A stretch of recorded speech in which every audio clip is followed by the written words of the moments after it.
Deutéronome chapitre 24.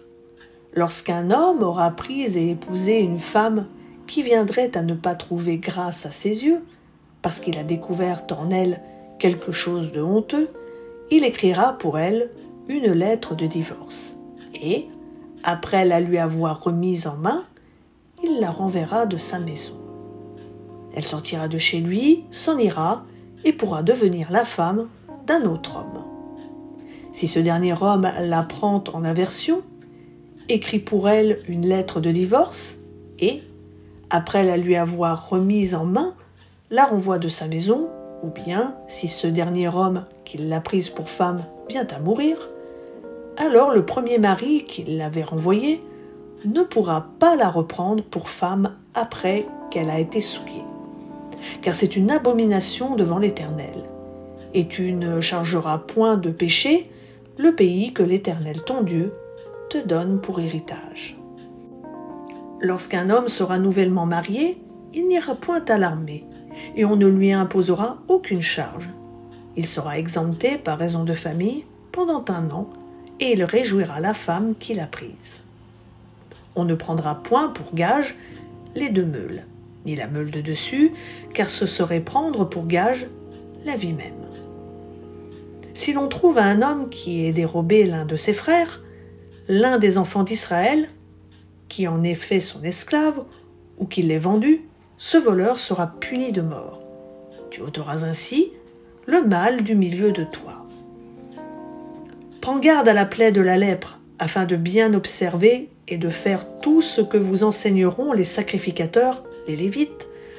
Vous aurez soin d'agir d'après les ordres que je leur ai donnés. Souviens-toi de ce que l'Éternel ton Dieu fit à Marie pendant la route, lors de votre sortie d'Égypte.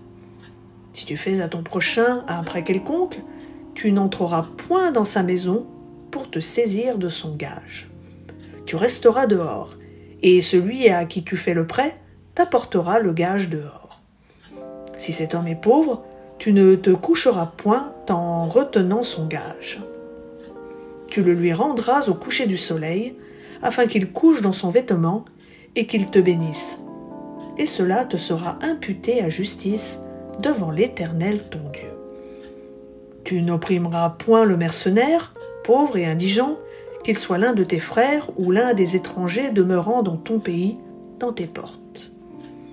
Tu lui donneras le salaire de sa journée avant le coucher du soleil, car il est pauvre, et il lui tarde de le recevoir. Sans cela, il crierait à l'Éternel contre toi, et tu te chargerais d'un péché. On ne fera point mourir les pères pour les enfants, et l'on ne fera point mourir les enfants pour les pères. On fera mourir chacun pour son péché. Tu ne porteras point atteinte aux droits de l'étranger et de l'orphelin, et tu ne prendras point en gage le vêtement de la veuve. Tu te souviendras que tu as été esclave en Égypte, et que l'Éternel ton Dieu t'a racheté. C'est pourquoi je te donne ces commandements à mettre en pratique. Quand tu moissonneras ton champ et que tu auras oublié une gerbe dans le champ, tu ne retourneras point la prendre. Elle sera pour l'étranger, pour l'orphelin et pour la veuve, afin que l'Éternel ton Dieu te bénisse dans tout le travail de tes mains. Quand tu secoueras tes oliviers, tu ne cueilleras point ensuite les fruits restés aux branches. Ils seront pour l'étranger, pour l'orphelin et pour la veuve. Quand tu vendangeras ta vigne, tu ne cueilleras point ensuite les grappes qui y seront restées. Elles seront pour l'étranger, pour l'orphelin et pour la veuve. Tu te souviendras que tu as été esclave dans le pays d'Égypte, c'est pourquoi je te donne ces commandements à mettre en pratique.